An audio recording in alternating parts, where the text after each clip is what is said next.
Hello, everybody. I'm your host, Felipe and Sean. This is the Total Basis Podcast. I am joined with my host, Sean Flannery.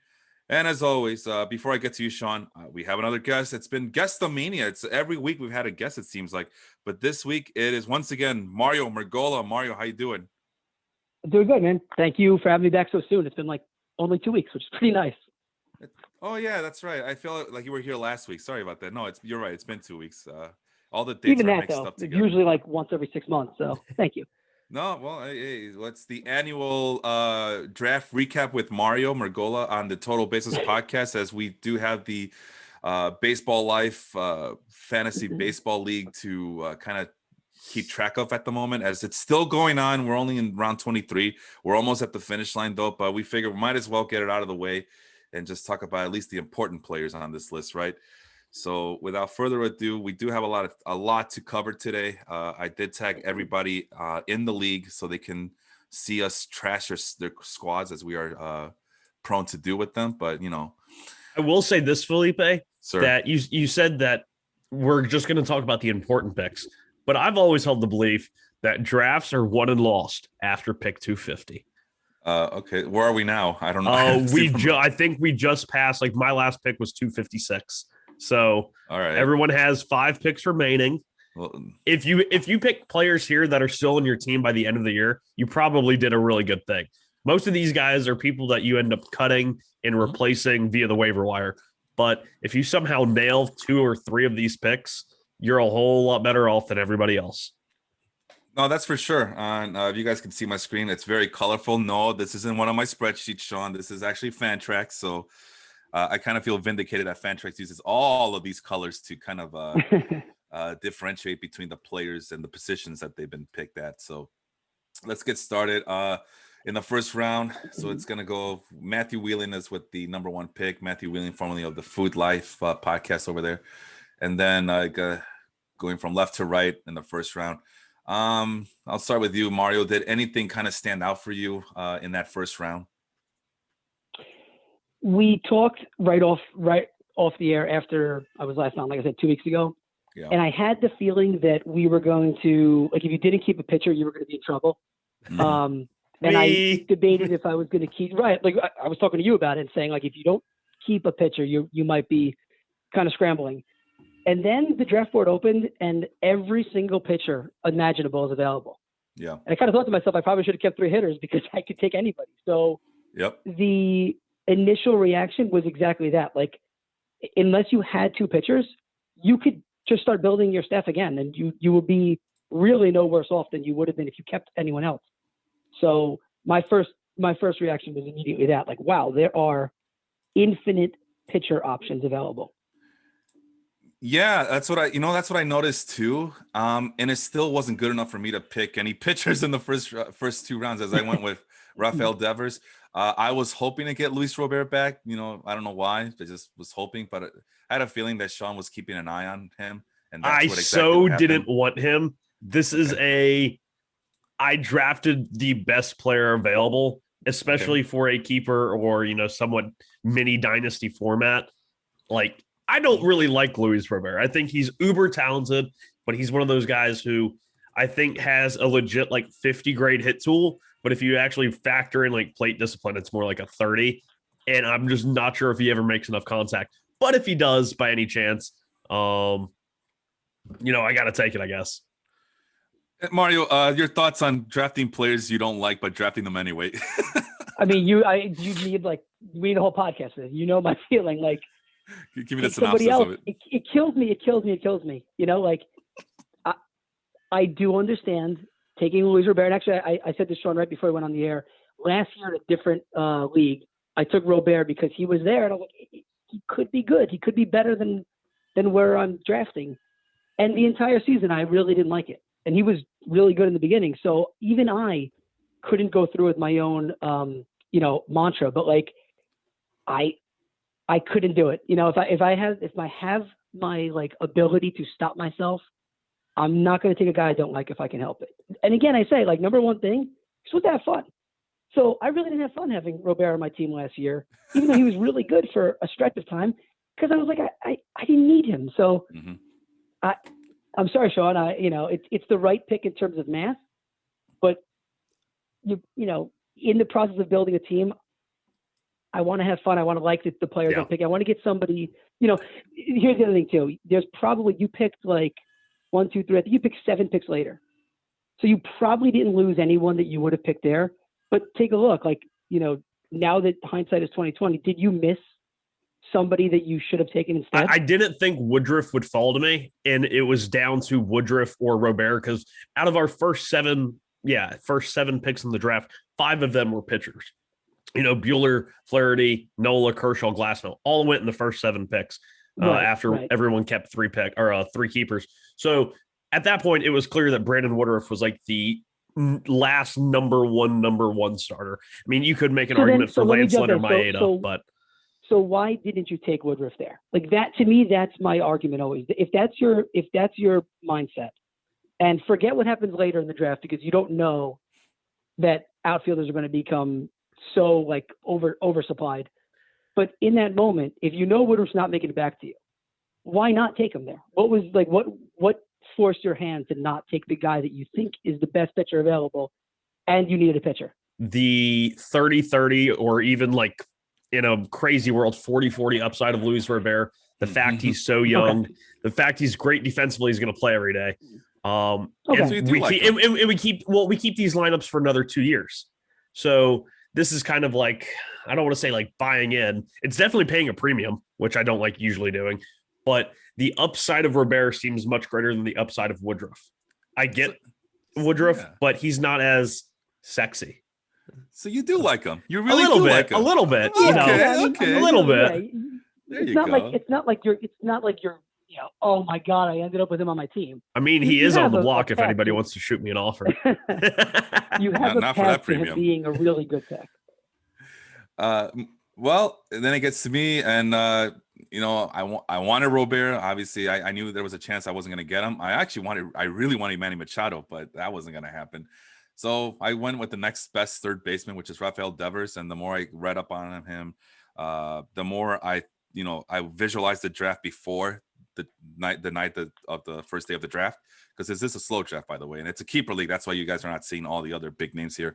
But we already had kept 3 players, and the more I thought about it, the more like, I could live with Rafael Devers on my team, and that's exactly what happened. I picked him up at third base, and as you guys will see, I didn't pick a pitcher right away. I guess neither did Sean, and Mario went 3 pitchers in a row, so I went 3 straight pitchers. Yep. Yeah, well, it's the starting pitchers, so we'll get to that. But yeah, looking back, because I on the turn I would get Vladimir Guerrero, and looking back, because I know that pitchers went in a hurry, like they just disappear like water, But looking back, I'm comfortable with it.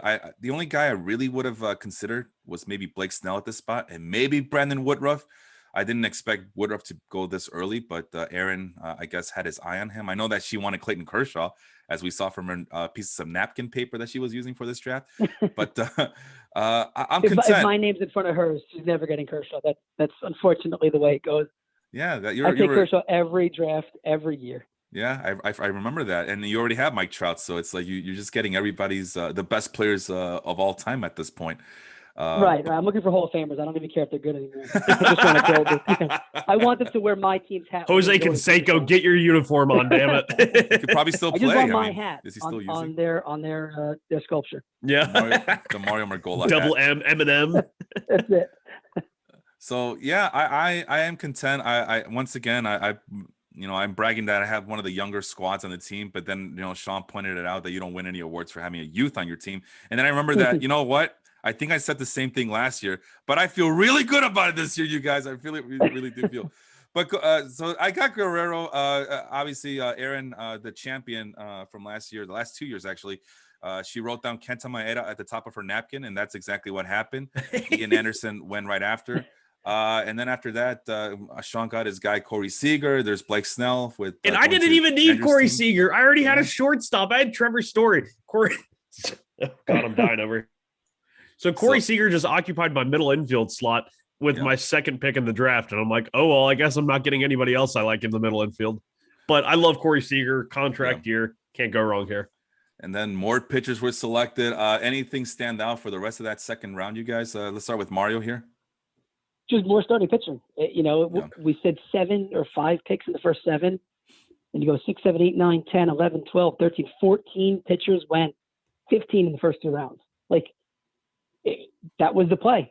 There was so many of them, which almost feels like the opposite. Like if there's so many starting pitching, you could almost consider waiting, but that's not what happened. Despite how many pitchers, like Blake Snell is a really good pick in a keeper league where you already have three players off the board for every team. So you got 36 players gone. So Blake Snell is now technically in the 5th round. It's a really good pick, and yet he was the 9th or 10th pitcher off the board. It just didn't stop. There was just starting pitching for days. Yeah. And everybody, including myself, just bought in as we went. All right, next. Yeah, it was Seager versus Snell for me on that second one, and of course he went right after. But do we actually think Blake Snell's going to throw more than 5 innings? Like for real? Well, but don't you have to now? I mean, he was the face. They have a lot of options. They have a lot of options. They do. But you don't trade for Blake Snell after he was famously pulled from a game and essentially was like, I'm done with this team now. You don't trade for him if you're then going to do the same thing to him. Well, if he starts going deep, does his arm fall off? He has a history of arm issues. I mean, okay, but I guess it's a damned if you do, damned if you don't. And that's why I avoided him. But I really do like the skill set.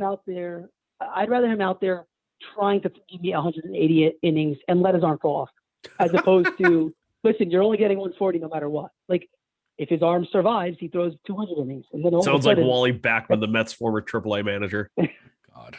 Listen, let it go. Let him go. You don't trade for him to not use him at that point. So I think Blake Snell is honestly a home run pick. Moving on to the 3rd round, Dinelson Lamet goes right away, and he's speaking of arm injuries. I see that there's a little red flag. I think there is some sort of concern here. I forgot what it was. Mario, do you remember what it? Oh, here it is. It's an elbow. He has an elbow issue. So we're off to a rocking start. Sonny Gray has a back issue. I know that because I was thinking about it, about drafting him, and then I see that he has a back problem. So yeah, the pitchers are going early, and the pitchers are already getting hurt. So. Couple of second basemen / multiple eligible players in Calvin Biggio and Jeff McNeil, or as I like to call him, the Sean Flannery special right there, back to back. Hey. George, I almost called him George Foreman. George Springer going to James's team here.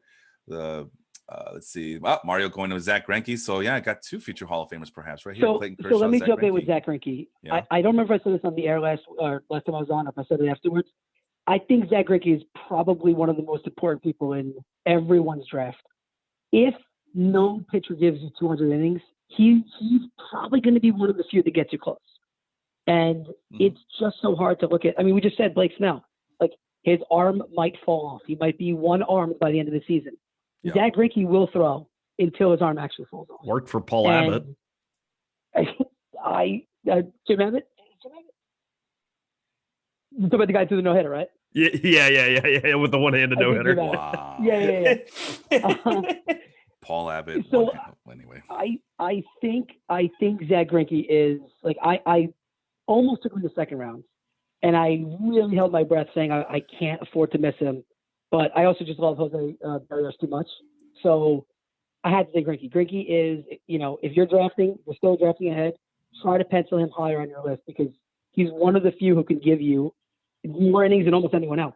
He's probably going to be top 10 in innings pitched by the end of the year. You could argue they're bad innings if you don't think he's good. I do think he's good, but you probably can't get as much volume as you can with him. So something that I wanted to happen just happened. We interrupt this live programming for a live draft update. A certain someone that is on the podcast right now is on the clock. So do we want to do a live pick, or do we want to just keep going and give him a second to make his live pick? I don't mind doing it, but it has not chimed yet. Did he make it already? No, he is on the clock. James just made his pick. Did he just make his pick right now? James did. So Mario's on the clock. Mario's on the clock. Well, who did James pick? I didn't get the chime yet. Hold on, my thing. Well, you know what? I forgot to tell you guys that I would prefer it if we're on the podcast, we kind of suspend the draft just so. Boo. But I'm curious. Are you sure? Because I don't mind. I don't mind obviously making my pick. I'm the one who's essentially at risk, Well, I mean, the clock is off, so it doesn't really matter. So, True. okay. Well, all right. Well, if you want to make it, that's fine. Go ahead, Mario. But in the meantime, we'll move on over on this side. Are you gonna make it right now, though? Well, my question is, do you want me to talk through it at all or no? No, because we got like 20 other rounds to go through. So, Okay. yeah, Go that's why I for kind it. of wanted to You hold may. on. I will make my pick while you continue. All right. Steven Strasburg going to Leon's team, who is the host of the Step Back Basketball Podcast over at the Ball is Life group. I know well, I mean, he's a Nationals fan, so he already got Patrick Corbin, and now there's Steven Strasburg. And I know Strasburg also comes with a little bit of a premium, but is this the right move to make? Sean, let's start with you. Well, you know that I've usually always avoided Steven Strasburg, and especially now after the carpal tunnel, it's so even harder for me to pick him. But he has looked really good in the spring. Okay. But at the same point, I feel like you never know. Steven Strasburg's going to do something, and then he's going to miss half the season. And then the guy that you're relying on to be your SP1, SP2, you don't have him anymore, and you paid a premium for him. Granted, in this format, he actually picked Corbin an entire round before Strasburg, which is kind of shocking. So Strasburg is maybe his SP3. I'm not sure if he kept a pitcher. He might have. So I was gonna say he's got, at worst he's his SP3 because he took 2 others which is mitigates the risk. But I think if Patrick Corbin's your SP2, it's still pretty risky.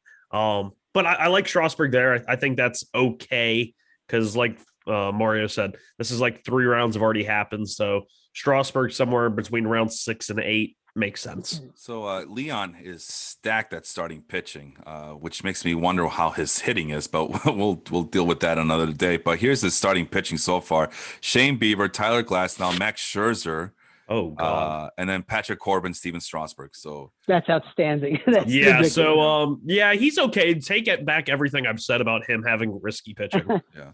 So yeah, I guess that's something to consider is roster structure at this point, at the point of this draft, and at that point, I don't know, man. I mean, I understand why he did it, but it seems like there was a lot of good hitters to also select from. It's a little bit of a homer pick from him, but I mean, you can't argue the strong starting 5 that he has so far right there.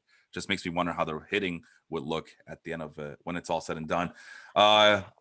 Andrew, our favorite Irish person, went with Ketel Marte, Yoan Moncada. Might as well call you the Mad Dog Bushnell. Says this is looking like my buddy Matt Bushnell's team over at the Mardi Gras Baseball League. That's he has like every. I was working on it last night. The other draft preview or prepping for that second draft that I'm going to do tonight.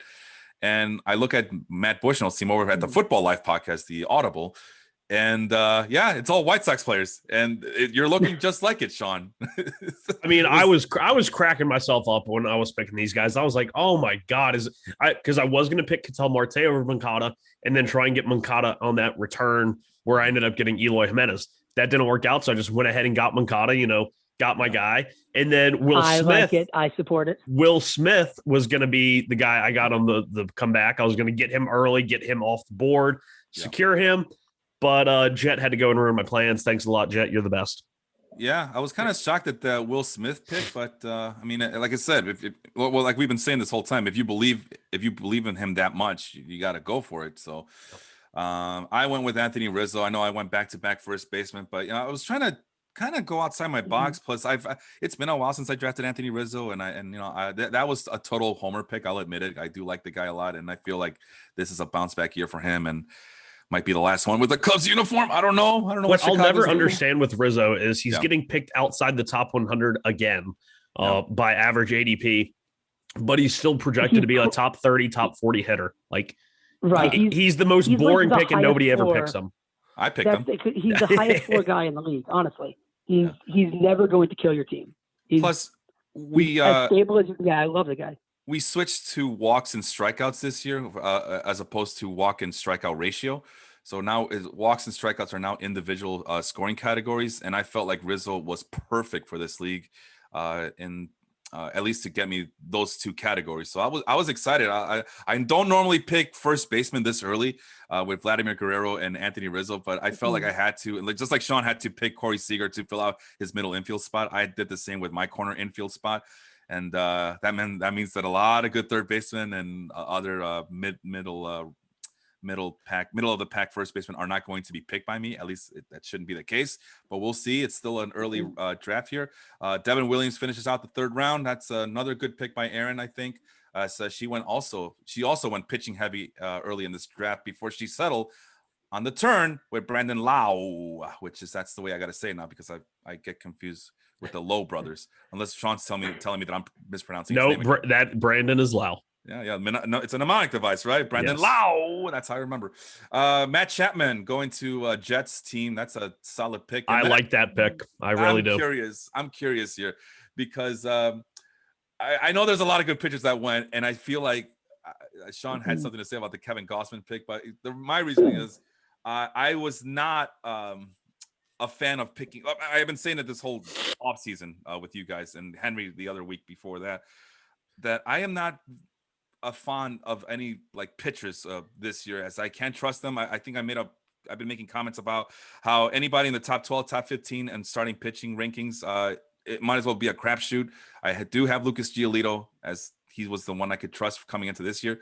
But what I wanted to do in this draft is I wanted to get like solid veteran pitchers, especially pitchers like Kevin Gossman, who actually helped me last year, and he's still with the Giants. He's healthy. And here's another secret for you guys before I keep going. Before I flip it over to Sean here, Kevin Gossman's a top 25 pitcher for me, and I know that in most rankings he's like top 50, but I like him so much that I moved him way up, and I wanted to make sure I didn't lose out on him. Sean, what is your gripe with Kevin Gossman? Do you have him honestly ranked higher than Ryu and Hendricks? Yeah, it's all. Wow. Well, Hendricks is a separate thing. So, Hendricks isn't my relief pitching. No. Kyle Hendricks. Oh, yeah. Wow. You know what it is, Sean. You know wow. what Kyle Hendricks is to me. Kyle Hendricks is the oatmeal. No, he's the David Fletcher of pitchers. You know, and he's on my favorite team. He's on the Cubs, right? So and he's on a really bad Cubs team. At least the Giants appear to be somewhat competitive, so he'll get the cheap wins. And my eyes were open from last year. I had him last year. I trusted him as a veteran pitcher. I mean, I could have gotten Jose Luzardo, who I also had last year. And I go, no, I want pitchers that I can trust. I was going to say the next four pitchers that went after him: Luzardo, Stroman, Ryu, and Hendricks. Yeah, I would take almost basically all of them. I might take Gossman over Luzardo, maybe. But Stroman, Ryu, and Hendricks, I'd all pick over Gossman. Nope, can't do it. No, Kevin Gossman, number 21. Where's Ryu? Ryu's 30, and who's the other guy? I mean, how many innings pitched is Gossman going to have to go up against the Padres and the Dodgers? Well, we saw it last year in Colorado. Sean, we saw it last year. He survived just fine. There was this one game against the Dodgers where we talked about it on the podcast where he held his own, like nothing. He struck out 8 guys, and I think he went 7 strong innings. So I don't know. Count me out. Well, I mean Luzardo, we talked about it a couple weeks ago. And he's your SP2, right? SP2? SP2, yeah. Okay. No, I'll tell you, like I said, starting pitching was not a priority for me this year. Because you can look at my pitching staff right now, and you can see it's an absolute flustercluck, so. But like that's what I'm talking about. I wanted guys that I can trust, and I think we talked about it. And it's like all these they're the top 20, top 15 lists. It's like it's a crapshoot. It's gonna be on shuffle. We talked about Jesus Luzardo. You made a joke about is he even gonna get to over 130 innings? And I'll take the under on that. You said Marcus Stroman, who I never trust. Ryu, I love the name. He reminds me of a video game character. But he's over 30 years old, and I don't know. He's just a soft tossing left-handed pitcher. Isn't Gossman over 30 years old? Yeah, but come on. I'm sorry. I rest my case on your honor. You talked about Ryu. I'm sorry, Gossman being over 30 and having to face a very tough division. Ryu's even worse. He has to face a tough Red Sox offense, a tough Yankees offense, a pesky Rays offense, and then he has to pitch in Baltimore. And so he had. I mean, listen, none of this is easy. The schedules are not going to be easy regardless, right? Because everybody's just hitting bombs and pitchers are not going. We talked about it. A couple of weeks ago with Mario. We're not expecting these pitchers to go more than to touch 200 innings. So, I mean, if we really wanted to put a premium on pitching, Lance Lynn would have been the number 1 pick overall because we talked about him being maybe one of those few guys that can go over 200 innings. And he went to Jets team like late in the first end of the first round. Yeah, end of the first round. So no, and then he's over 30, and he pitched in a hitter friendly ballpark. So So it's like, what is the point? And then what? Henry went back as we kind of move, turn around the 5th round. Carlos Carrasco, he felt good about that, and then the elbow issues and the calfish. No, he tore his hamstring. He tore his hamstring apart. Yeah. So and then Mike Soroka goes. I mean, come on, Noah Syndergaard. So you talk about me getting a risky guy and Kevin Gausman. These guys, I feel like these guys are much riskier. So it's but before I'd pick Syndergaard even coming off Tommy John over Kevin Gausman. And that was funny because James came up to us. Right? James came up to like Jacob and Andrew and was like, I know I reached for him like massively. He's like, but with you guys in this draft, I didn't know if I was actually going to get him, so I had to go get him. Then it's not a reach because there's like 20 Mets fans in here, including myself, that I was eyeing Noah Syndergaard, and Mario has been on these airwaves telling us how much he likes Noah Syndergaard. But unlike James, though, you have to be aggressive. But unlike James, if I may, Aaron Nola, Max Fried, he has pitching. I don't have. And he got Plesac and Paddock. I love his pitching staff. I'm just now looking at it like in its totality. I love all of those starters. Well, Fried, I'm a little wishy-washy on, and Nola I think is good but not great. But all 5 of those like together is a really good pitching staff. No, it's a very good pitching staff. But unlike James, I don't have that good pitching staff. I only had Lucas Giolito, and I wanted someone I could trust in my SP2, and that was my game plan, was to just go after veteran pitchers I can trust and just hope for the best. Because listen, Mario has been on this show numerous times. And every damn year, he goes, well, Felipe, I really like your starting pitching. It's really great. And every year, my starting pitching lets me down. So if they're going to let me down, I might as well just focus on my hitters this year. So, which is something I don't do. I try to be very balanced about things. But like I've been mentioning earlier in this podcast, I went outside my little box. And so far, I am content. But if we talked about the other pitchers, let's go with Sean. Just wanted to bring up Sean picks yet another White Sox player. I didn't want him. Another White Sox player. I didn't want another one. Another one. I didn't want him, basically, but I took him anyway. In my next 4 picks, 3 of them are util only. I mean, yes, Eloy has left field and he should keep left field, but I feel like all 3 of these guys are going to be util only, and it's going to kill me. Because you have Kyle Tucker already, who was only left field only. Well, so, Kyle Tucker is slated to play right field, so he'll pick up right field eligibility early in the year. All right, so it's only going to take 5 games for that to happen. Yeah. All right, where were we? Okay, so Marcell Ozuna, which that's a really good pick by Leon Tompkins. That was a great pick. And then we get to JT Realmuto. Mario doesn't care that he has a thumb injury. He went for it in the 4th round. Let me jump in. I will admit I went against myself. I actually did not want him either.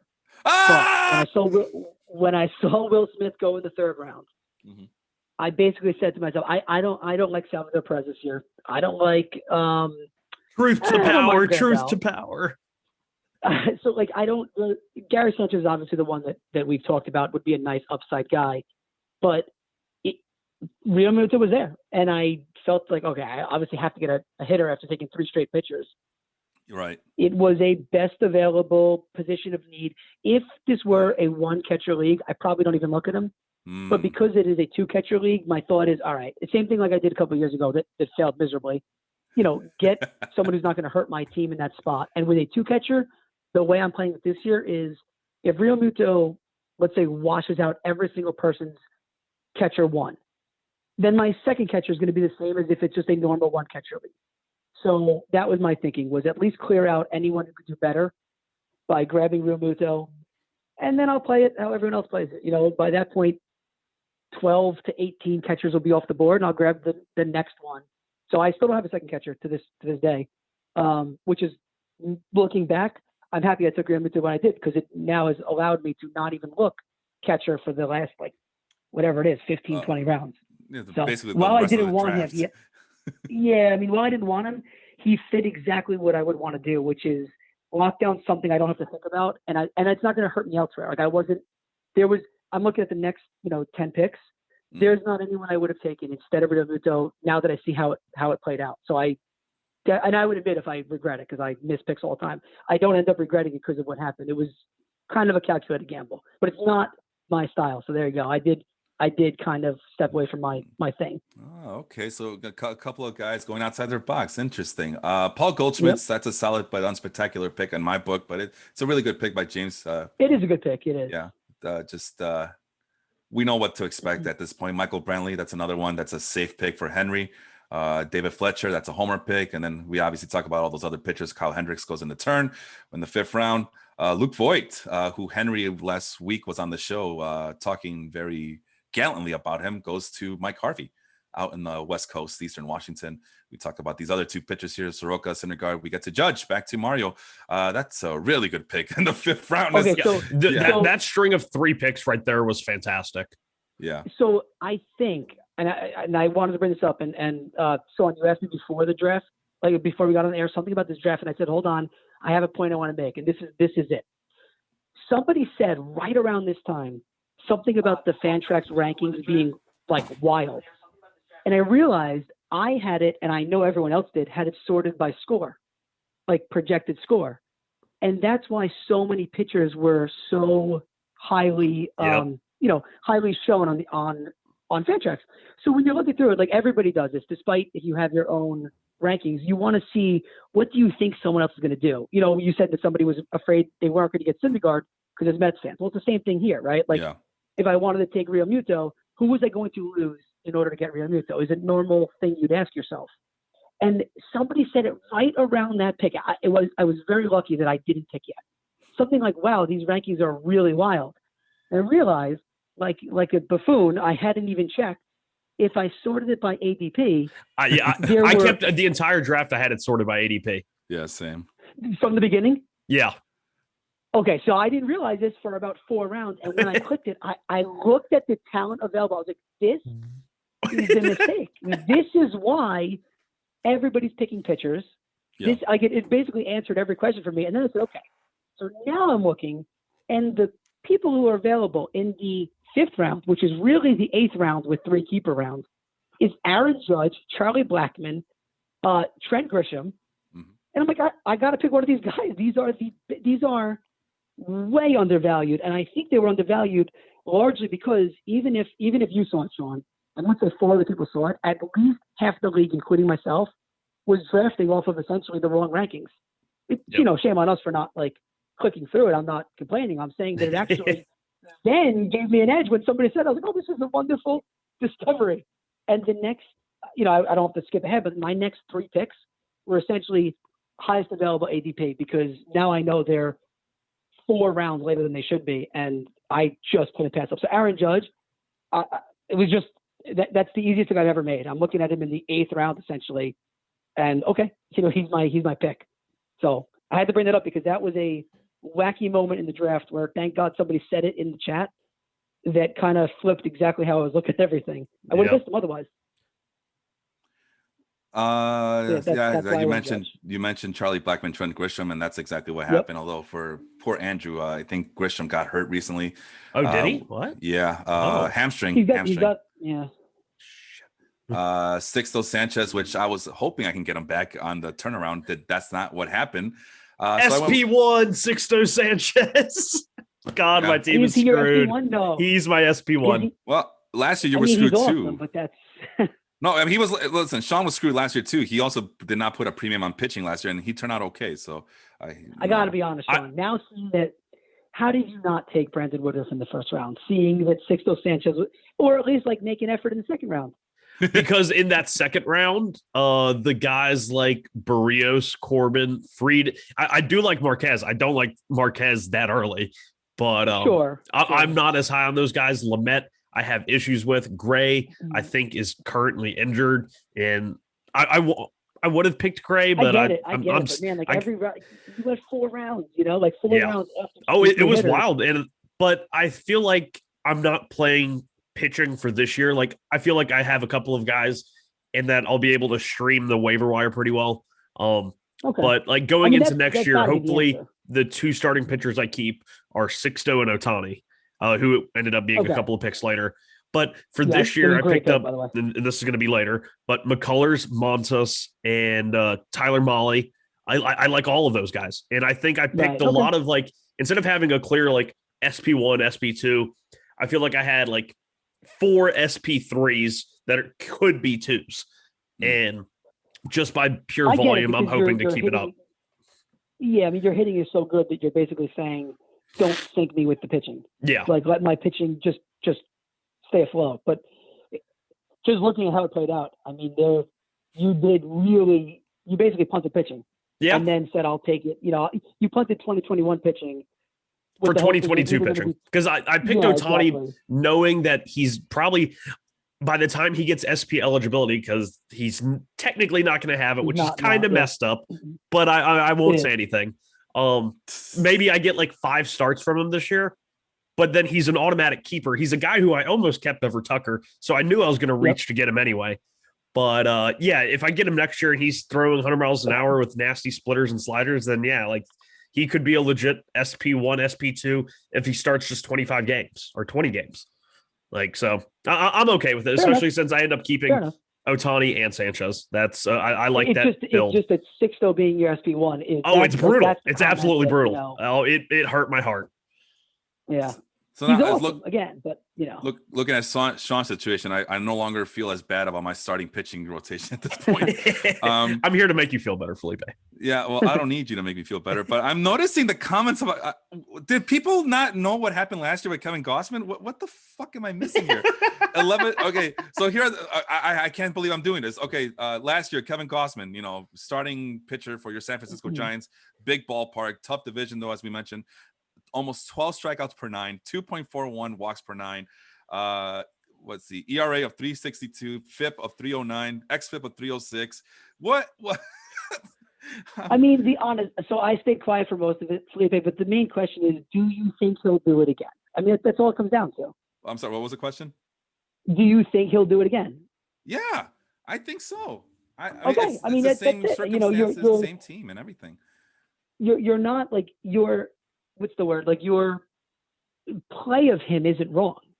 It's just whether your outlook of him is wrong, which it may not be, but it's. Well, at that point, I mean, listen, I couldn't hate it because you did exactly what I said to do. You wanted him, you got him, and you didn't mess around. And I really I mean when I say I have no objection with that pick, but you are the high man on him. So you really basically all you did was give yourself no wiggle room to be wrong.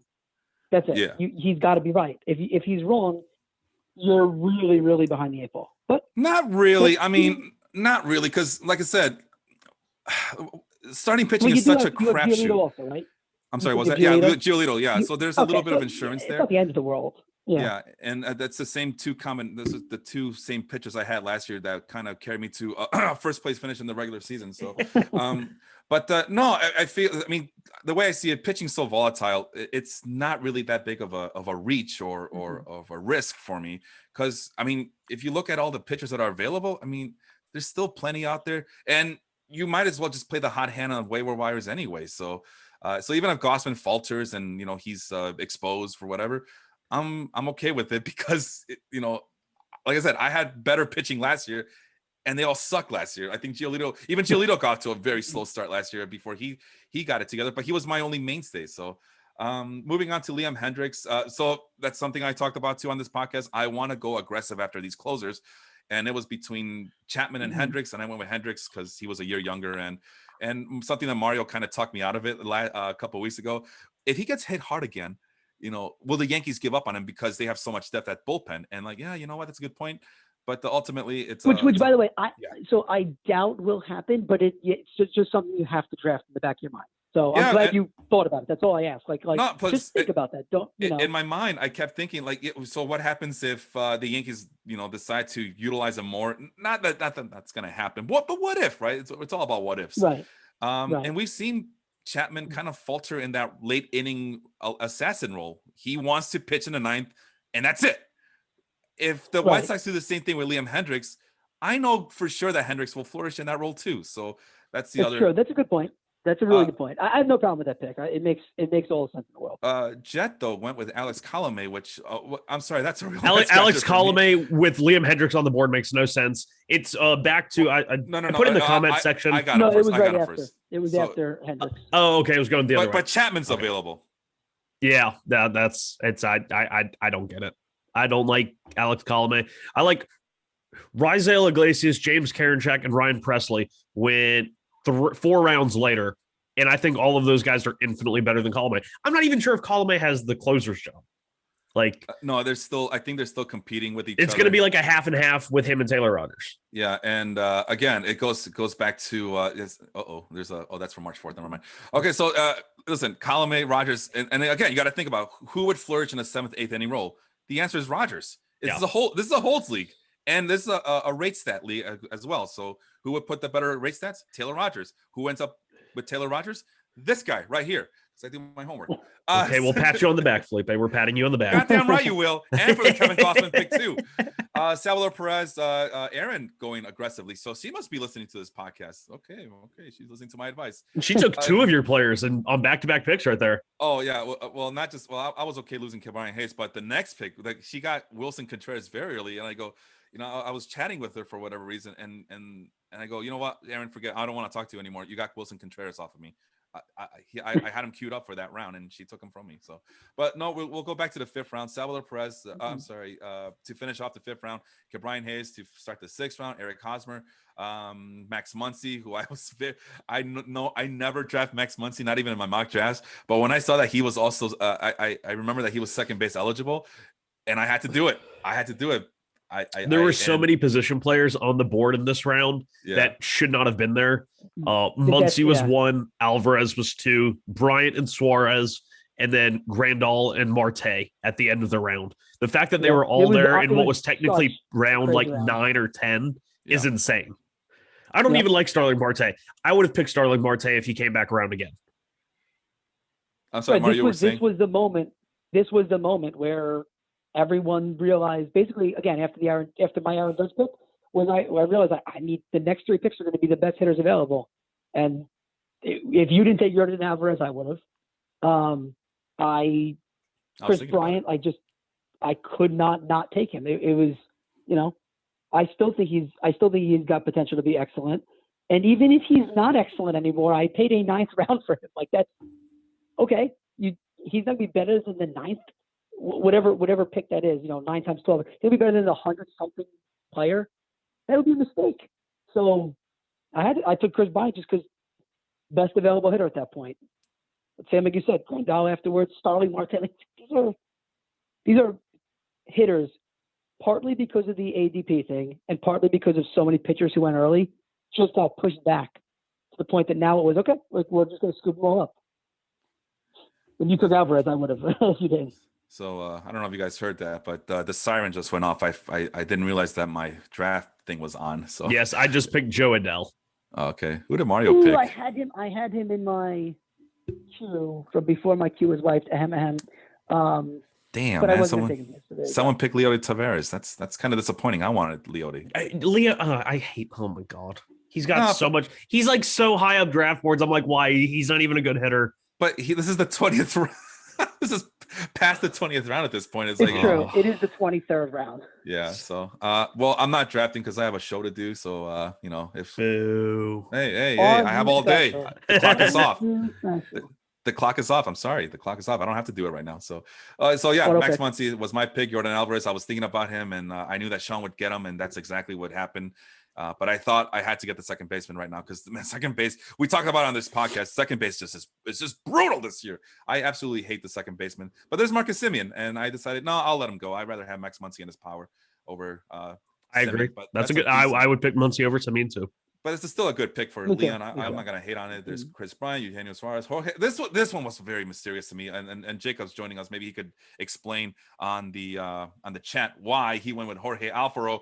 To give you guys some context here, Jorge Alfaro on my list. Oh, screw your list, Felipe. No, not screw my list. But Jorge Alfaro is the 22nd best catcher on my list, going in the 6th round. To me, that was the worst pick in this round. But that's just me. Any thoughts on Jorge Alfaro? I don't hate it as early? much. Yeah, I should step in there. I don't hate it that much because again, two catcher league. You're either going with one really good one and probably one bum, which is how I'm playing it. But this or early though? So again, it's too early, but it's never too early. Never too early. I mean, I would take Grandal before Alfaro, but after that, yes, I should put it this way: there are people I would take over Alfaro at this point, but he's not a bad pick in himself. It's just that if he has a chance to be a much better hitter with less competition in Miami. They basically took the job away from him because he can't catch, but they know he has to be their catcher. Like he lost his job for like a day, but he has a job. So he's going to get opportunities. Yeah. Theoretically, you could say you could have waited on him, but that's the whole thing. If you like him, don't bother. Just take him at that point. Because 2 rounds later, he then took, 2 picks later, took James McCann. James McCann's probably a better pick than Alfaro, but if you want Alfaro, you can't take the chance of the next 7 picks being catchers, and then you're really scrambling. So I feel like that one is good because both of them are gonna, like, when you look at other catchers, even Grandal, I think those 2 catchers play a higher percentage of their team's games than Grandal or Darno. The only thing I don't get is he picked Alfaro before Wilson Contreras was even off the board. So that's my point. I mean, you probably could have gone Contreras, Alfaro, or Contreras McCann. Either way, I think if you're going for the volume play and trying to get the catchers that will play the most games, it makes some sense. Okay, that's what I'm saying. It's not in a vacuum. It's not bad. But they're going to tank your OBP. Both of them will tank your OBP. They're going to tank everything. Yeah. Listen, I know that I'm a big proponent of Salvador Perez, but at least Salvador Perez produces. And I know I'm a big proponent of playing time over everything else, right, for catcher. But it has to be productive playing time, right? It just can't, because Tucker Barnhart will get you all the plate appearances, and he'll get you nothing. Yeah, but to Sean's point, like if you're in a split, I mean, you're really capping what you can do. Alfaro's probably going to play more than almost every other guy that was drafted after him, even Grandal. Like that is something. Grandal can play. If you want to think they're bad innings, catchers are. I'm worried Grandal's breaking down. Catchers. Yeah. He shouldn't. He just signed that contract with the White Sox. What happens to catchers after they get paid, Felipe? I don't know. I mean, they fall apart. Is that what happens? I don't know. He's got 5 years on Alfaro. 5 years as a catcher that's a long, and he's not going to first base. Yeah. I don't hate Grandal at all. I actually like him. I would have taken him before Alfaro. But my point is, in a vacuum, that pick is not bad. It's just the guys that you could have taken instead are a preference pick, which all 3 of us would have made a different preference pick, but it's not wrong. All right. The guy, by the way, took Kevin Gossman. Just saying. You can't argue. I mean, Kevin Gossman had a good year. Alfaro has never had anything like worth noting. In terms of rankings, you can't hate someone's rankings there. That's all it is. I'm curious. That means that he does have Alfaro as a top 5, top 3 catcher at this point. So it's mind-boggling to me. But regardless, that's him. He can explain it better on the chat if he wants. Aroldis Chapman going to Mike from Washington. There's Osmani Grandal, who I'm pretty sure Henry was dancing in the streets in Bronx over there when he got him. Starling Marte.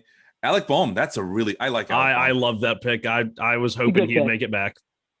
Carlos Correa, that's another good pick. Henry hates the Astros, but he loves himself some Carlos Correa. Travis d'Arnaud, they got another catcher better than Jorge Alfaro. Dominic Smith, going back to Jacob. I'm a big fan of Dominic Smith, as you guys know. The only thing I don't like about him is the playing opportunity. So I'm pretty sure Jacob is banking on the left field thing. The left field thing. So it's a damn shame. I think the Mets would be one of those few teams in the National League that would so benefit from a designated hitter. They would, for sure. And it's a crime because they have a lot of good players on that team. Zach Plesac, you mentioned him earlier in the podcast, you guys. Randy Arozarena going to Mario. It was like I said, that Judge Bryant Arozarena for 3 rounds was just fantastic. I just could not do it. And I had my outfield filled pretty much. Yeah. And I don't really love Arozarena this year. Like, I expected to regress. But I said it last podcast, like, there's going to be people who are going to downplay everything from 2020. So why not be the guy who plays it up? Yeah. And if that's the case, I'll take Arozarena, because if 2020 is real, he's like a 3rd round pick next year at the latest. So that became I couldn't pass it up. And then moving on to Josh Bell. It's another homer pick by Leon, but it's I think at this point, first base was running out anyway. So he got what would be deemed Matt Olson. Wow. He went Josh Bell over Matt Olson. That's interesting. I mean, I guess you could maybe make the argument that Matt Olson, if you view him as a batting average liability, like Joey Gallo levels. Yeah. But I still think Matt Olson's more of like a true 240, 250 hitter rather than the like 190 or 210 that he was in 2020. I would pick Olson over Bell, but I get the argument. on why Bell might be a safer pick. Yeah, I understand. You also have Bell in a new team, a new lineup. You don't know that he's not going to behind Juan Soto. That's a big upgrade right there. Let's see here. First, Shohei Ohtani, and you do know, it was Sean. A great pick. Ohtani was a great pick. But you do know that he doesn't qualify a pitcher just yet, right, Sean? Yeah. It's would a pitcher lose pitcher eligibility if he were hurt? He did. Ohtani did. That's not fair. No, I don't know what to tell you. Hey, I'm okay with it. He's probably only going to start like 11 or 12 games. So maybe if I don't get him for 5, I get him for 7. But my issue is going to be trying to get him into the hitting lineup when I already have people like Eloy Jimenez and Yordan Alvarez who might have to be in that util slot. So it'll be tough, but Ohtani was a banking on the next 2 years type of pick. And he was a guy who I really wanted. I wasn't able to keep, but I really wanted. So I just wanted to go ahead and make sure I got him. And Mario, you had anything to add there? I think you were saying something. No, I was just going to say that because he batted, that's what basically screwed everyone over. Because he actually batted, he wasn't just a pitcher. Like you said, would a pitcher lose if they got hurt? No, because he wouldn't play. But he did play, and he played as a hitter. So the leagues are trying to treat it that like, well, no, he's a hitter. But I agree with you. It's stupid, but unfortunately, that is. He's also an insanely good hitter, so I'm okay if I just have to use him as a hitter. I love the fact that you picked him there, and if I didn't have to take a Rosarena, I would have probably taken Ohtani. Mm-hmm. I mean, I saw it somewhere on Twitter the other day that in spring training and back-to-back appearances, he took Bieber deep, and then in the next game that he played in, he started, and then he struck out Jose Abreu on like 3 pitches. So that was taking the American League Cy Young deep and then striking out the American League MVP. Yep. I wonder how many times that's happened. It can't be very common. Yeah. Moving on to my pick, I got Nick Castellanos. I'm a big fan of his. Good pick. If anything, he'll lead the league in doubles again, and that'll secure me the doubles category. But yeah, I needed a right fielder. There was a lot of ways to go here, but I decided to just go with the right fielder there. AJ Minter, that's another head scratcher. Jet must know something we don't know, but no, not a fan of that one in the 7th round. AJ Minter, especially since we don't know what the Braves are doing with the closer. We did this last year where we laughed at a lot of his picks, and he ended up in 2nd place. So yeah, I'm giving him the benefit of the doubt this year a little bit. No, he adjusted. Basically good potential relief pitchers, regardless of role, which is fine, especially in the Simple League. Wilson Contreras, we already mentioned that I told Aaron not to talk to me for the rest of the round because he went with. I thought I could get him back. So there's Tommy Edman, Christian Vasquez. I don't care about Christian Vasquez, but what is it? I think what's the appeal? Is it because he could steal some bases, Sean? Is that what it is with Christian Vasquez? Well, me and Mario were talking off air before the show that like he had like 6 steals in 2020, and I think that's a complete aberration. I think his 2019 power production was a complete aberration. Him and Roberto Perez, everyone was like, "Oh, look at these offensive breakouts," and then you just looked at their batted ball metrics, and it's like this isn't gonna last. And I think Vasquez had 6 home runs, 6 stolen bases. But 2 of those home runs came against the Mets, like on the 2nd game of the year, and he never hit one for like another 3 weeks. He's just bad. And then you picked Gary Sanchez, who is also bad. So you guys should feel bad. You were there, Sean. You were there too when we were talking 2 weeks ago. Like you got to take Gary Sanchez this year. No, you have to think. You have to think. I mean, how many times can the guy step in the batter's box and not hit a baseball? Like he's a professional. He's not going to bat a 180. So if he bats 240 and gives you 20 home runs, he's completely fine in the 8th round here. Especially in a 2-catcher league. Like, you got to take Gary Sanchez at one point. I mean, because at one point he was a top 3 catcher. It's just like, and he fell down. He didn't forget power. And he forgot how to hit a baseball. Sure, but he didn't actually forget. Like, that's the thing. Like, he's been bad at doing that one thing that's super important, but he didn't forget how to do it. He just, he's got to do it. I don't know. There's no explanation to Gary Sanchez other than they're going to keep rolling him out there. He's going to run into 20 home runs, and you're basically saying bat 240, not 180. You got to be able to do that if you're hitting 20 home runs I think he's closer to 180 than he is 240, though. No, I'm bigger than that 240 though. I like that. Hey, you're telling me 240. I feel very good now. Yeah.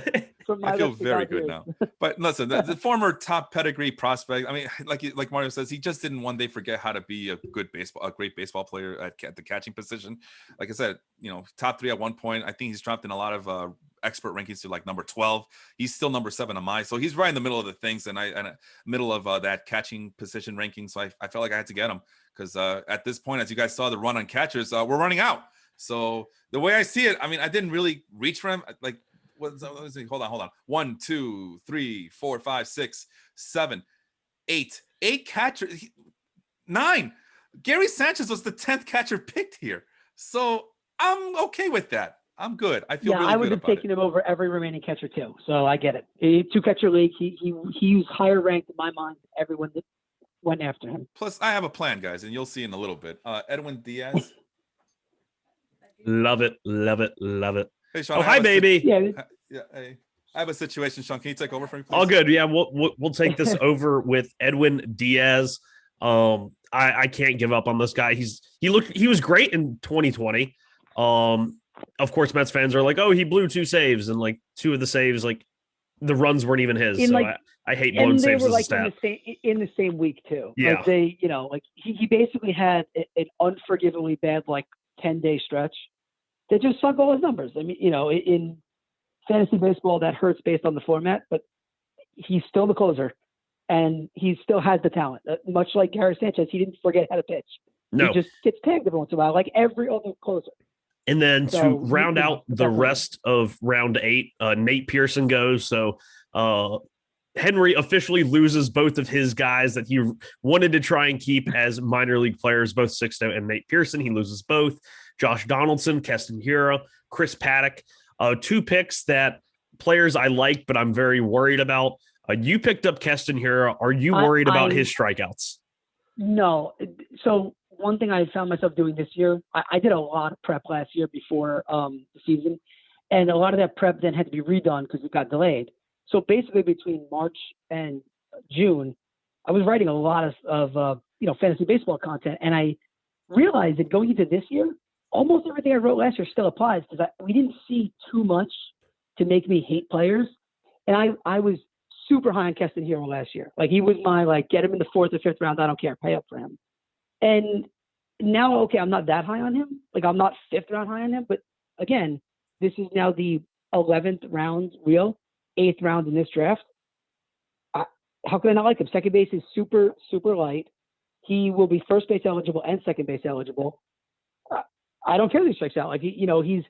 There aren't many second basemen, especially at this point of the draft, who are that much better. Like, even if he can't solve his strikeouts, but he still plays every day and he just, contributes what you expect. Is he not a top 10 second baseman fantasy wise? He very well could be. I worry that they have some options in that infield that they've signed late, and that if Hiura really struggles, he finds himself in like a complete platoon or just bench off the bat. But that's why they're playing him at first base too. Like, it seems like they're giving him the chance to survive as well. So I can't hate that at that point. And again, I'm not finding it easy to fill second base anywhere. So if I can fill it with someone that I at one point expected to be better, I don't think that's, it's a high upside pick. It's risky, but I don't think he'll be out of a job soon. Yeah. It's crazy with me with Hiura is that coming up through the minors, he was like this great contact hitter. He barely struck out. And then he got to AA, AAA and changed into this really big power hitter. And the strikeout rate did go up, but it was still like palatable, like mid 20%. Right. And then he comes up and he hits the ball crazy hard. He's kept that as a skill, but he just seems like pitchers have a game plan on him. High heat. He can't catch up to it. That's it. So but he still hits the ball insanely hard. It's a skill set that's really enticing because he has shown that ability to adjust and hit the ball for contact. But I feel like that is gone. He's never going to revert back to that. He's the power hitter now. So already his perfect comp is actually Gary Sanchez. Gary Sanchez came through the minors as a line drive contact hitter who was probably not going to hit a lot of home runs because he just hit the ball hard on a line. And then he morphed into a home run hitter who has no batting average now. That's exactly what Keston Hiura is. And the same exact path. And I think the irony is you are down on both of those guys, and I'm high on both those guys. So clearly in our like mental, approach to these players, I can't quit the fact that I knew this guy could once hit. Like I feel that way about like Gregory Polanco, who's not even being drafted anymore. Like he could hit. So I can't accept that he just can't anymore. I mean, the biggest difference here is I just did a little checkup. Keston Hiura was almost a 320 hitter in the minors, 317. Of Gary Sanchez was 274. And so I do think that now they are similar hitters. I do think now they are similar hitters. I do get that. But sure, I feel like there's a possibility for Hiura to maybe revert back to that old one and try and find a happy medium where he's not always selling out to hit the ball so hard. But I don't know. It's a risky pick. A lot of people like him. I liked him 2 years ago. I like him less now. But Fair enough. Continue, Chris Paddock, James McCann, who we talked about, Eddie Rosario is a sneaky good fantasy pick. Gene Segura, and then I think this was the steal of the top 10 rounds. JD Martinez goes at the end of the 8th round to Matthew Whelan of the former Food Life podcast host over there. I think that's great value. He's one of those guys who had a down 2020 that he's too good of a hitter. And he's done it for too long that he's just not going to fall off a cliff. And here we go in a total of 4 picks. 3 of the best DHs go off the board between JD Martinez, Stanton, and Nelson Cruz. If you had to pick one of those, Mario, which one would you pick? That's a really good question. I was about to say Stanton because I saw him finally do it recently, but honestly, the answer is actually Nelson Cruz. Who is the man who never ages. He just doesn't stop hitting. So, I mean, between those 3 players, even if you said that, like, you could argue for the ceiling of any of them, isn't the highest floor Nelson Cruz? Like, isn't his worst numbers going to be better than Martinez and Stanton's worst numbers? I think it's a really close call. If we trusted Stanton to be healthy, I think he would be the obvious pick, but I don't trust it. Right? And then it becomes JD Martinez versus Nelson Cruz. And then you're weighing an 80% Nelson Cruz because you just factor in some regression due to being he's going to be 41 this year versus JD Martinez bounce back. It's like, which one do you take, a bounce back or a 41-year-old player who's maybe regressing a little bit? Martinez's ceiling is higher, and I 100% agree with that. But I think Cruz's floor is higher. I think that if they all crumble, air quotes crumble, Cruz crumbles less. Yeah. So I kind of like to pick more because you're in the. Well, I guess I like a high upside bet too. So it's really between those 2, but I think I would personally lean on Cruz. And now in the rest of round 9, we have some kind of interesting picks. 2 guys that were former, top 3, top 5 round picks. Javier Baez goes to Will Ponzi's. I love that name. And then Jose Altuve goes to Leon's team, the Smoking Aces. Are you buying back into these guys at these prices? Or is it more of a, I'm still calling. I'm checking. I'm not buying into them. Throw in Austin Meadows. Austin Meadows. I'm all in on Austin Meadows. I just don't think. I am actually all in on all 3 of them. And okay. I kind of kicked myself the fact that, and this is why I brought it up before. I felt I had to take those really good hitters of Judge, Bryant, Rosarena, like when they were there, and I still agree with that. But I really wanted Javier Baez, and I really wanted Jose Altuve, and even most.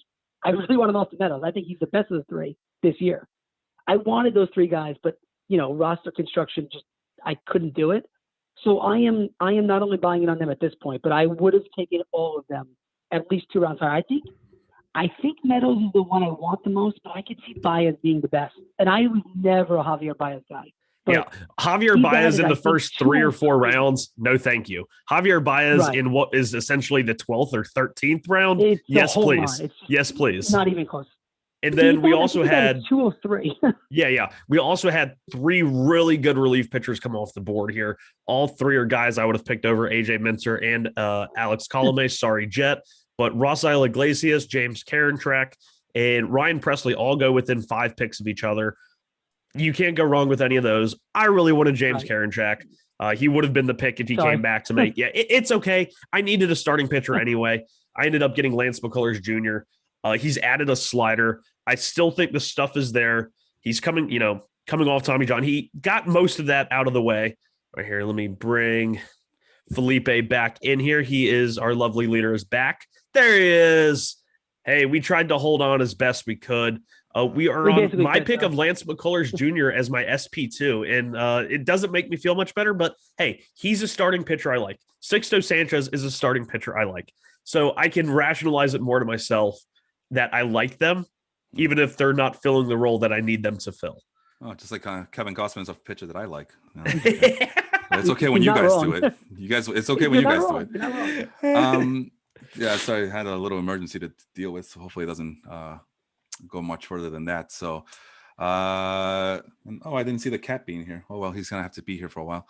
Ryan Presley, I mentioned to you guys I was going to draft these closers aggressively, especially with the crappy situation with my starting rotation. So there's Ryan Presley as my second closer. I'm very happy with that. I had high hopes for him the last couple of years, and it looks like this is going to be, everybody's saying that he's going to break out this year. So we'll see if that happens. But I think it's still a good Astros team. He should still get all the save opportunities. And even if he does, again, even if he doesn't, I'm really looking forward to those low rate stats from him. Chris Bassett, I think Sean mentioned it last week or 2 weeks ago, where Chris Bassett, your AL Cy Young winner. That's a joke. Yeah, I mean, he's just like, he's sneakier good. I think he's a better in real life pitcher than he is a better fantasy pitcher. He's basically Mike Fiers. He's the new Mike Fiers. Yeah. Oh my God. Well, same team, right? So yeah. Well, one thing he has going for him, he does pitch in a very big ballpark. Yep. Will Myers. This is I'm sorry, Aaron. I thought this was a very questionable pick, especially with the Padres. Like I wanted to avoid as many Padres hitters as possible because I feel like their situation in San Diego in terms of regular playing time is a little bit murky. Mario, do you see it the same way, or am I just freaking out about them for nothing? No, I do. But I will say, like, I needed a first baseman at this point too. Yeah. And I ended up 2 rounds later with Ryan Mountcastle. So ask yourself, right, like in that moment, if you're in Aaron's spot. So not 2 rounds later, you're in whatever round she took Will Myers. Would you rather Will Myers or Ryan Mountcastle? And I think it's pretty close. So I don't hate it. Like, he didn't have a first baseman and was now 9 rounds into the draft.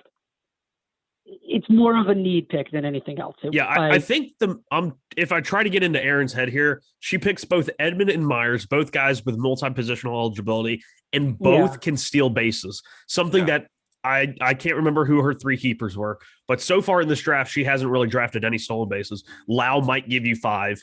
Perez, Contreras, and Hayes might give you some. He had some stolen bases in 2020, but I'm not sure he's actually going to run that much. He never had crazy high totals in the minors, so maybe he gives you like 5 to 10. Contreras and Perez are catchers; they're not going to run.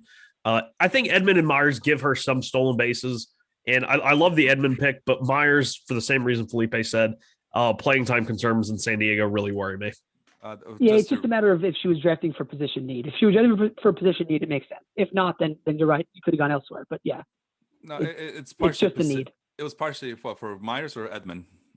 For Myers. Will Myers is her utility at this point, according to the Fantrax draft room. Her keepers were Jose Abreu, Mookie Betts, and Josh Hader. Oh, she did have Abreu. Okay. Okay, so she had Betts, so there's some steals there. But yeah. Tommy Edman is a guy that I really like. Also, I'd be remiss since I missed last week's show. I was supposed to do a reveal in which I compared 2 players' stat lines from 18 to 20 per 600 plate appearances. And one player was Tommy Edman. He won. He had the most votes. The second player was someone who went at the end of the second round in this draft, Ozzie Albies. I put that on Twitter, and somebody roasted me, trying to say, Tommy Edman doesn't even have 600 plate appearances. He is 576, and you're going to get a little less power, but I think you have a much safer hit tool. I think you have a much safer lineup spot, because if Albies has any sort of struggles, I could see him going down the lineup and someone like Swanson or Darno moving up the lineup. And if he's suddenly batting in the lower third where that Braves lineup looks a little bit more suspect rather than in between Acuna and Freeman, yeah, I'm not sure I like that. I'll take Edman batting in front of Arenado and Goldschmidt before I take Albies batting in the bottom third of the Braves lineup. Nick Anderson. Oh, I'm sorry, Mario. Go ahead. No, go ahead. No, I was just going to say I don't mind it at all. I've grown to like Edman as well. Go ahead. You move on to Anderson. Sure. Nick Anderson, the former basketball player for the Orlando Magic, fighting Illini. It's March Madness. I like Nick Anderson. I don't know if he's going to close for the Rays. You know what? Ray's bullpen scares me. No, well, hold on. In this league, Well, she has Devin Williams and Nick Anderson. I mean, this is the strategy that Aaron has basically slaughtered everyone with. And she has Hader, and I mean that's like three of the. She picks the best relief pitchers and does not care about role. Yeah, and it doesn't hurt. She's been awesome with it. So and it helped last year too. That's her style. Yeah, I mean, I don't blame her. I mean, the rate stats and the holds are it's going to win you part enough of this somewhere. game. So yeah, I was gonna say it doesn't really matter. If you pick a Rays pitcher, you're not picking them because they're going to be the closer. You're picking them because of all the reasons we just explained. Correct. So Gio Urshela, that's not bad, but he already had a third baseman in Matt Chapman, so I guess he's going for that depth. And then we get to my other starting pitcher, Joe Musgrove, another guy I was targeting. Sean, you're gonna kill me, but he was a top 25 starting pitcher for me. I'm all in on the Joe Musgrove fan club. I had him in my both my leagues last year, and he kind of came up onto his own. I know the other thing that got me going for him is that Eno Saris spoke glowingly of him, of the Rates and Barrels podcast. He spoke very glowingly of Joe Musgrove. So I said, well, SP number 3, again, I don't trust anybody here. Might as well roll the dice with Joe Musgrove, the veteran, and see what happens. So I'm putting it all on these on the shoulders of these veterans, because you know why, Sean? Older is always better. But you went the other direction. You went Frankie Montes, who's in his mid-20s at the Oakland Athletics. He was a guy that after you picked Musgrove, I like Montes. It was kind of Montes first, Urias first, Gonzalez, who all went in that round. I like Montes. He's working with Codify. They're going to get him to throw that splitter more. That splitter is an awesome pitch. I think Frankie Montes is better than Kevin Gausman. No, not really. I mean, still inconsistency there. But you know what? The best part about Montes is that he cheats. So I mean, cheater's the best. I admire him for that. Let's see here. Brad Hand. We talked about him numerous times on this podcast. We're kind of he didn't go to Leon's team. A national that finally didn't end up on Leon's team. Well, that's because Andrew beat him to it. I saw that and just thought to myself, oh, did he end up on that same team with every other national player? But he did not. I'm looking at that. I thought the same thing, but no. Right? I scrolled up. I was like, oh no, he didn't. All right, hold on. We have a special guest who decided to show up. It's Henry Maldonado, our fearless leader over at the Baseball Life Facebook group. Henry, how you doing this morning? Good morning, gentlemen. How is everyone doing? Doing a lot better now that I'm back. So go ahead. I'm listening. I didn't get my Sixto. I didn't get my Pearson. So but you got other players, Henry. That's what's important. You got Carlos Carrasco. I'm enjoying. Yeah, tell me about it. Hey, I'll trade you Sixto for Jack Flaherty. Looks, I saw Carrasco. I'm like, good. You know, the elbow or shoulder, whatever it wasn't that big of an issue. I drafted him, and like 8 hours later, he tore his shit. I was like, come on. I'm like, at the point where I took him, it was great value until he tore his hamstring. Yeah. So and that's the thing is, like, every offseason, Carrasco in spring training has dealt with elbow soreness, like 3 off seasons in a row, 2017, 18, and 19. Yeah. And then, like, I wasn't worried about the elbow. Then out of nowhere, he tears his hamstring. And I'm like, come on. The guy beat cancer and he's playing in a big park. Come on. That's right. You can't. At the point I took him, it's value, but he'll be on my IR or dropped or just that's what I get for picking a fucking Met. But I just I know you guys had good momentum and I didn't want to disrupt that too much. I just wanted to let you guys know that we have passed the 6,000 mark in Baseball Life, which is pretty amazing when you consider where we started, when we started, and how selective we are of who we allow into this group.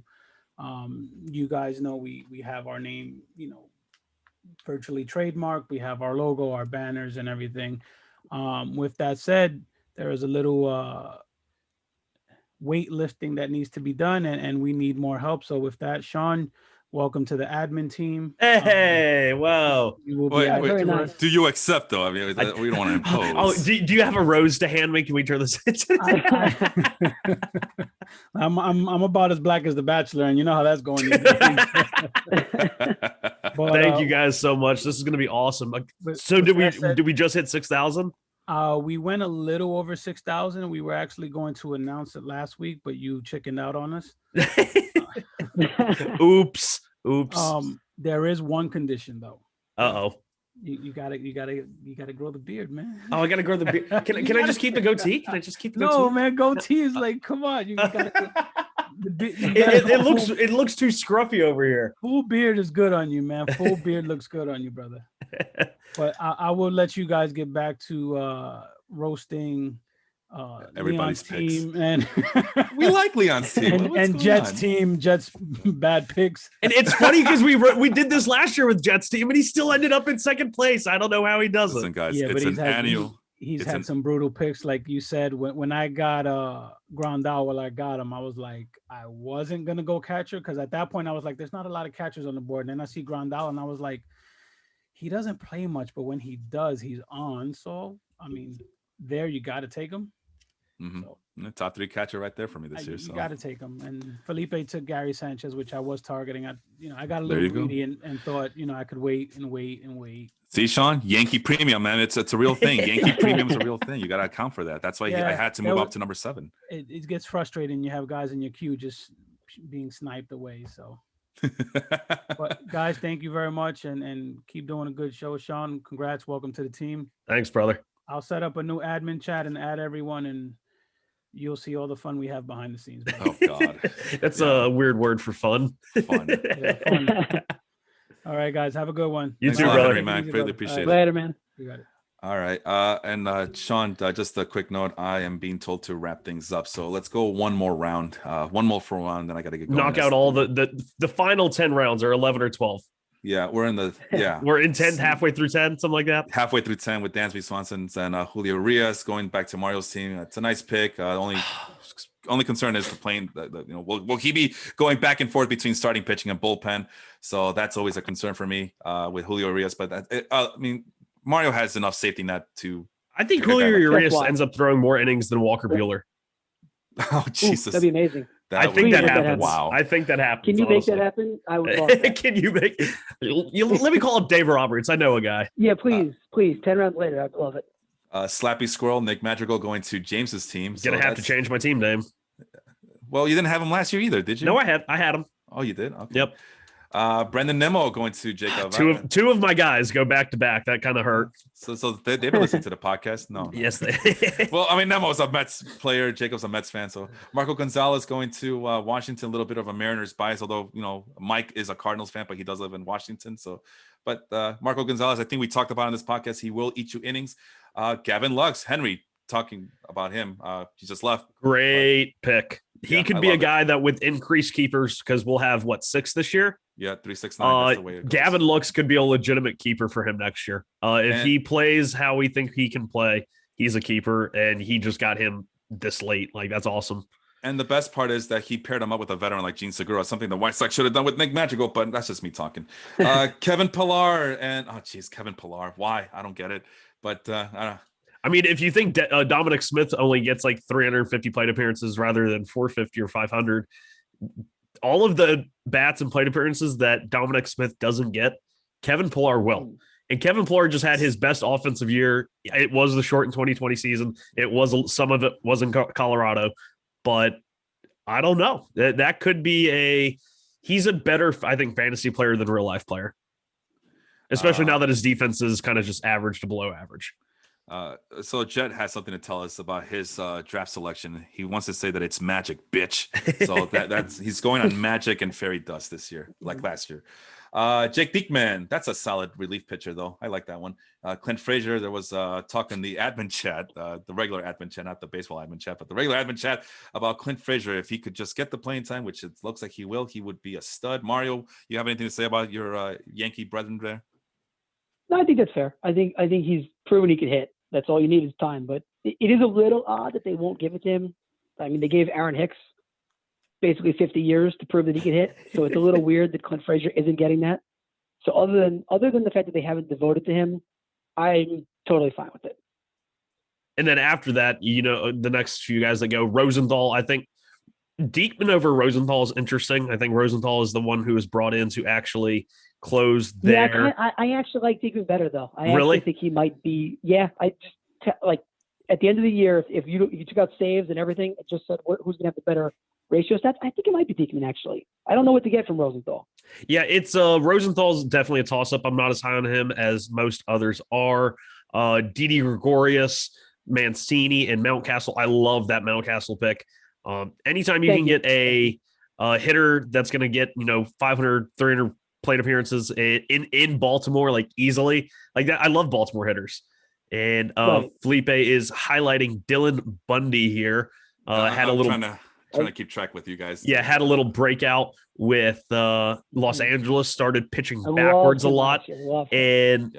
And most importantly, like we just talked about, we love Baltimore hitters. We hate Baltimore pitchers. And Bundy successfully exited Baltimore, and we saw the outbreak. And Kirby Yates missed all of 2020 due to injury, but could be getting a lot of saves for an improved Blue Jays team. Where do you think Kirby Yates rates around the guys like Iglesias, Diaz, and Hand? Where do you think he rates Mario? He might be one of the best picks of the draft, Kirby Yates in the 11th round. I think Diaz might be better just because Diaz actually has some room to improve, but I think he's better than Iglesias. Kirby Yates or Brad Hand? Kirby Yates. Okay. Kirby Yates or Raisel Iglesias? Kirby Yates again. Yeah. Oh, wow. He probably stops at I like Karen Tucker a lot. I mean, I took him multiple rounds higher. I do like the obvious top guys, like obviously Presley, I think is a lot better. But right below that tier of Presley and Karinchak, where I'd put it, is Kirby Yates. And I think he could. I have him and Brad Hand right next to each other. I think they have that elite skill set, but I'm not sure where it is right now. Like in terms of Brad Hand might be coming down, but Kirby Yates could be coming down, or he could be going back up after injury. So. Right, but the thing is, as always, Toronto brought him in to close, and when teams do that, they have a reason. They have, they love experience. That's the number one thing to them. So they're not even playing around with the Yates. They're like, all right, when he's healthy, he's our closer. As a fantasy manager, you don't get that a lot. So thank you. Yeah. Kirby Yates. Gotcha. By the way, I have a special guest with me. As this was, I can keep going as long as the baby's calm here. So hi, Penny. My wife had to run an errand really quick. So that's fine. No worries. We are almost there. I picked Mike Moustakas with my 11th round pick. He's someone who the fantasy community really likes, and I never seem to draft. But he adds to my very power field infield. I was telling Mario off air before the show, Felipe, that out of all of my infield, not counting catchers, all of them but one are projected to hit 30 or more home runs. Oh, there you go. So if I don't win home runs, something terrible has happened. Yeah, well, the balls got changed, right? The balls got changed. Then Felipe followed up with his second catcher. I think aside from Gary Sanchez, I do like this one. I do like Sean Murphy. No, I told you I had a plan, guys. I had a plan at catcher. And Sean Murphy started off very slow at the beginning of the year. And then he turned into, in September, that hitter that we know he showed in the minors. He showed elite level batted ball metrics. I like he has the everyday job. They traded Jonah Heim, so I think he's going to get the majority of the playing time. Alex Reyes, I think, is the best relief pitcher pick that Jet has made, and it's on his third attempt. Have any of you guys watched Alex Reyes in spring training so far this year? No, I haven't. This year. He looks amazing. And he's always looked amazing. Let's be honest. It's always been about injuries. I was going to say that. Yeah. But they said that they're possibly going to use him as closer. They might use him as a starter, like an opener, multi-inning relief guy. I think he could be Josh Hader-esque, post-type sleeper. Love it. Pablo Lopez to end off the round. I like Pablo Lopez, but because I had a chance to get him here, but I decided, no, I'd rather have the second catcher, and Pablo Lopez just wasn't safe enough for me in terms of who to pick in this round. And I went with Murphy. Aaron then took advantage and got Pablo Lopez. So Mario, in terms of all those Miami starters, where do you rank Pablo Lopez? Do you have him at the top? A lot of the people in the fantasy community love Pablo Lopez, have him ranked higher than guys like Sandy Alcantara and Sixto Sanchez. What do you think about Pablo Lopez? I feel like Miami it's a really biased team. Like when you look at their starting rotation, like you almost can't separate everything that you think they could be.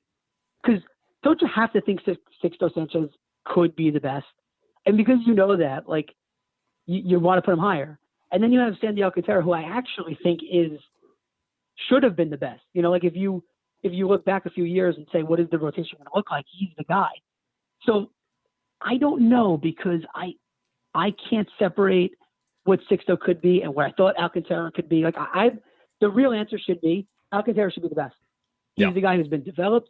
He was, he had the pedigree, and then Sixto should be your second best. He should be the guy who's a flamethrower, who's a little erratic, but he's basically Zach Wheeler. Like he should be outstanding at times, but then bad at times. And then Pablo Lopez is like normal Stickins over here. SP3. Alcantara and Wheeler is actually a really good comp. I really do enjoy that. I like that one. I meant Sixto and Wheeler, but okay. Both of those work. Both of those work. So now you have two Wheelers in rotation on any given day. I don't know who's better, but I can't quit either one of them, right? Like those are people who can actually be amazing.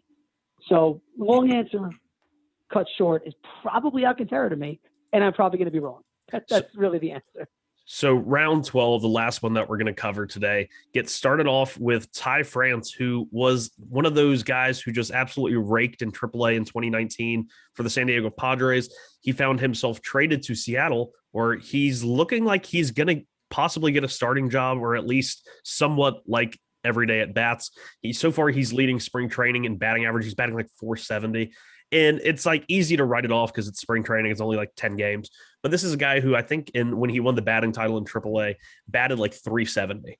I think there's a legitimate hit tool there. This round also showed two starting pitcher veterans in Wainwright and Morton, kind of bookending the ends of the round. And then we had three closers go, and Drew Pomeranz, Kenley Jansen, and Amir Garrett. Which one of those do you like most, Felipe and Drew Pomeranz? You were the one that picked Drew Pomeranz, of course. Yeah, I was the one. So Mario, between Kenley Jansen and Amir Garrett, two guys that kind of are on the opposite ends of their closer book lives. Garrett could just now becoming a dominant closer. Kenley Jansen might be coming down from being a dominant closer. Which one would you pick here? I still think that there's no way they move Jensen out of the closer role, so he's got to be the answer for me. Okay. And that's where I picked. I think Diaz and Jansen, I think there is some risk built into them. Obviously, that's why they go a little bit later now. And of course, I just got hit. I just got hit with Drew Pomeranz right now. He has a forearm injury. So my answer is Kenley Jansen. My answer is Kenley Jansen. But no, like Diaz and Jansen are going to be closing for, two of the best teams possibly in the National League. And I think they have the most stable roles there. And I agree. I believe we talked about this last week or 2 weeks ago, but Jansen might just survive as the closer because they have such other good relievers that they can use in the high leverage situations and still let Jansen close out the game. And by the way, wouldn't that be Amir Garrett on the Reds? Like you could move him around if you need to. You're not going to move Jansen around. Yeah, the issue with Garrett I see is Lucas Sims coming back and possibly Michael Lorenzen also fighting for saves. Amir Garrett is acting like he is, oh my gosh, I just saw the craziest Ohtani thing. He's starting pitcher and batting leadoff today. For the Angels, so woohoo! I love It's a tough one. I don't really like picking Kenley Jansen, but it's hard to not like picking the closer for the best team in baseball. Exactly. And then also in this round, we have a couple of guys that I really never touch in Victor Robles and Byron Buxton. Buxton has been primed. I had to do it. He showed a lot last year, except that he never walked. But the power is there. The contact ability was there. But I can't quit him. I need him to retire so I can stop drafting him. But among the four outfielders picked in this round, Victor Robles, Byron Buxton, Joey Gallo, and Dylan Carlson.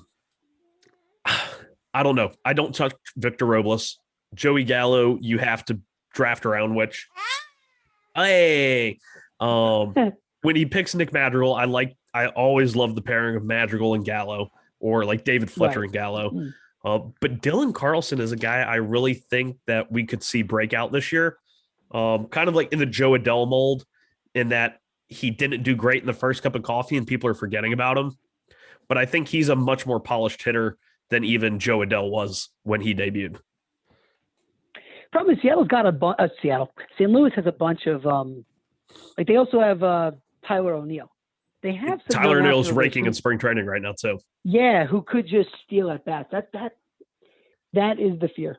Yeah. It's almost Clint Frazier guy. What if he doesn't get the reps? And then for the But otherwise, last I like two him. picks of round 12, Charlie Morton and Tristan McKenzie, two starting pitchers that I'm avoiding. I like Really? Charlie Morton. I worry about the injuries. He's 37, 38 now. It's a tough division for him to pitch in. And then Tristan McKenzie, who did very well, but is like 110 pounds soaking wet. We already saw his velocity shortening over like a 10-game start sample size because he debuted, he was hitting 95, sitting about 93, 94. And then by the time he got to his last start of the year, he was barely hitting 91, 92. I think that's some worry there. But between those two, which ones would you have picked, Felipe? Would you rather have Charlie Morton or Tristan McKenzie? That's a tough one. That is very tough because I thought about it,